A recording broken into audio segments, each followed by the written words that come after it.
In January 1066, England mourns as King Edward the Confessor dies without an heir, leaving the throne contested. His death sparks a succession crisis, with multiple claimants emerging. Nobles whisper in shadowy halls, uncertain of the future, as the kingdom teeters on the edge of chaos. Harold Godwinson, a powerful Anglo-Saxon earl, is crowned king in Westminster Abbey. Supported by the Witan, he vows to defend England. Yet his claim is challenged abroad, as whispers of betrayal and ambition ripple through the land. Across the Channel, William, Duke of Normandy, fumes at Harold's coronation. He claims Edward promised him the throne and gathers his vassals, swearing to take England by force. His resolve hardens as he prepares for war. From the north, Viking King Harold Hardrada invades with Tostig, Harold's exiled brother. They land in Yorkshire, seeking to reclaim England for the Norse. Harold must now face threats on two fronts, his kingdom stretched thin. On September 20, 1066, Hardrada defeats the northern earls Edwin and Morcar at Fulford. The Anglo-Saxon forces crumble under Viking axes, leaving York vulnerable. Harold hears the grim news and marches north to confront this menace. King Harold rallies his housecarls and marches 185 miles in just 4 days. His men, weary but determined, prepare to face Hardrada. The speed of their advance catches the Vikings off guard, setting the stage for a fierce clash. On September 25, Harold's forces surprise Hardrada at Stamford Bridge. The Vikings fight fiercely, but Harold's men prevail. Hardrada and Tostig fall, ending the northern threat, though victory comes at a steep cost. Meanwhile, William assembles a vast fleet in Normandy. Over 700 ships carry knights, archers, and horses. Delayed by winds, they finally set sail in late September, their banners gleaming as they aim for England's shores. On September 28, William's army lands at Pevensey unopposed. His men disembark, build a wooden castle, and plunder the countryside. The Normans establish a foothold, ready to challenge Harold's weary forces.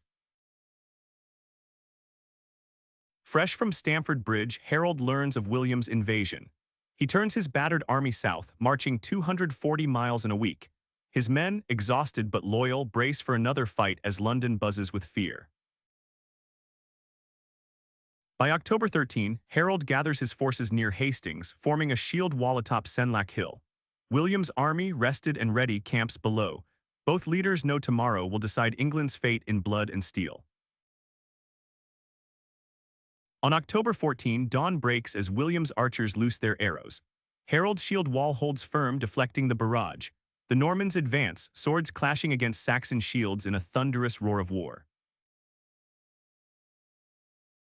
William unleashes his cavalry, knights thundering up the hill. The Saxon shields buckle but hold, spearmen driving back the horses. Men scream, horses rear, and the ground turns muddy with blood.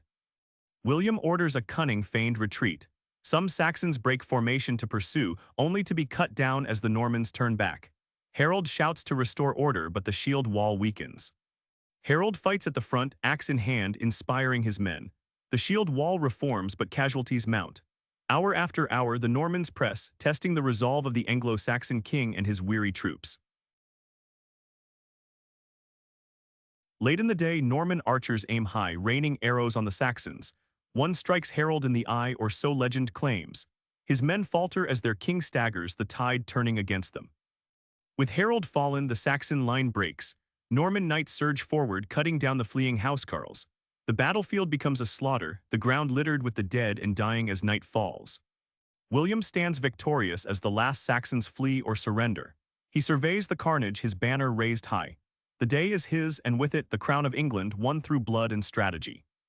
The battlefield lies silent, strewn with bodies and broken weapons. William orders his men to bury the dead, claiming legitimacy as England's new ruler. Survivors limp away, their world forever changed. William moves north, subduing towns and nobles. His army, disciplined and relentless, marches toward London. The Anglo-Saxon resistance crumbles as fear of the Norman conqueror spreads like wildfire across the land. In December, England's surviving earls kneel before William at Berkhamsted. They swear fealty, abandoning Harold's cause. The Norman dukes grip on power tightens as the old order bows to the new.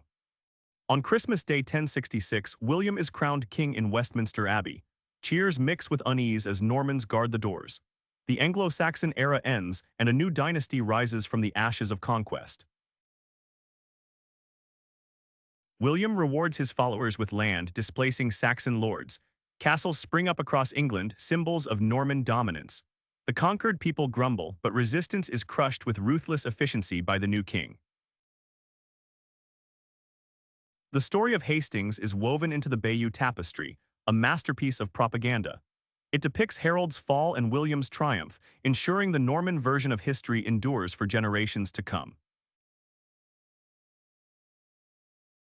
In 1069, William brutally quells rebellions in the north. Villages burn, thousands die, and famine follows. His harsh rule stamps out dissent, leaving a scarred land under Norman control for decades. William orders the Domesday Book, a vast survey of his new kingdom. Scribes record every manor and tax, cementing his control. England's wealth and people are now his to command.